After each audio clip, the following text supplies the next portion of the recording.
Yeah. I mean, part of it is like you say, like where, if someone's like a pedophile, they're going to go for a target-rich environment. Right. Obviously. Like that Jimmy Savile guy from the UK. Man, that guy was some next level. That was next level. And the BBC tried to hide that.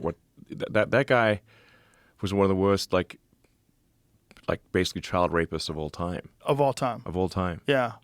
And looked like one. He looked like one. That's what's honestly, crazy. If you had a poster of does this guy look like a the creepiest like fucking evil, looking guy. Evil child rapist? Then that 100%. He made it to the grave. Like, yes. Got away with it. Yes. Got away with it till he died. They hid it from people until he died. Yes. Yeah, that stuff's real, and no one wants to believe that stuff's real. Like, here's a statistic that people need to take into consideration when you think about illegal immigration. Do you know how many kids are missing? How many missing in what? Like, kids that came across the border that are unaccounted for? I saw a number on like 300,000 or something like that. Something crazy like that. Yeah. Let's say it's only 10% of that. Sure. That's still insane. Yeah. That's insane.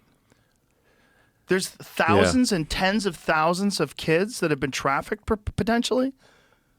I mean, when you know that like sex trafficking and child trafficking is a real thing in the world, it's real. Yeah. So if you know that, this whole thing is fucking disgusting and terrifying. Yeah, absolutely. And people are just turning a blind eye to it because their ideology, the left-wing ideology, supports this idea that immigration is overall good and that you have to be a compassionate person to let these people in, and that you're racist if you don't want 20,000 immigrants from a war-torn country being imported into a town of 30,000 people. Exactly. And completely changing the dynamic of and then but as long as they don't come to your town. Exactly. Like that's it. They can just basically send when they sent like 20 or 30 people to Martha's Vineyards, people had a heart attack. They kicked them out. Yeah, they kicked them out. Yeah, they kicked them out. Exactly.